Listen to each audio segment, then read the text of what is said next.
Nous passons à l'article 1er, avec comme orateur inscrit sur l'article, M. Sébastien Denaja du groupe SRC.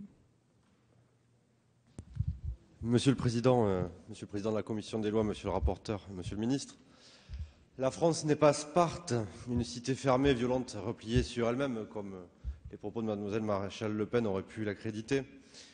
Je crois au contraire que la question de notre rapport à l'extérieur, à l'étranger, est révélatrice de notre niveau de civilisation et d'humanisme. C'est un enjeu européen autant que national. Et la directive européenne de 2008 a posé un cadre commun précis à la question de l'entrée, du séjour irrégulier et de l'éloignement de citoyens tiers à l'Union.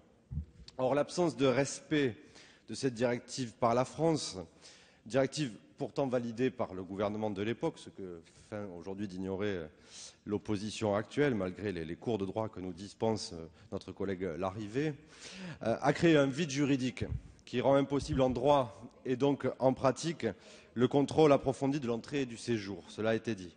C'est pourquoi je crois qu'il est à l'honneur de notre majorité du gouvernement de donner par cette loi un cadre plus humain, équilibré à la procédure de contrôle d'entrée et de séjour des étrangers non communautaires. Ce cadre sécurisera les procédures, rendues conformes au droit et surtout conformes à l'idée humaine du respect des personnes qui l'entrent. Alors, sur cet article 1er, il tranche 2 points essentiels. D'abord, pour parler clair, il supprime les contrôles au faciès qui seront désormais expressément prohibés. Il n'y aura plus désormais de discrimination liée à une apparence, plus d'amalgame inacceptable entre la couleur de la peau et la qualité supposée d'étrangers. Et c'est heureux, car la France d'aujourd'hui, c'est une France métissée, c'est la France qu'on aime.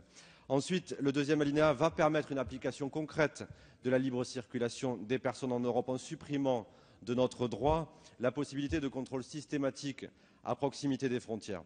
Et le non-respect de la directive sur ce point par notre pays avait conduit à la nullité des procédures. En résumé, adopter cet article 1er, c'est interdire formellement tout contrôle d'identité lié à l'apparence de la personne et c'est rendre opérants les contrôles d'identité conformément au droit européen. C'est pour ça que, comme tous les députés SRC, je voterai cette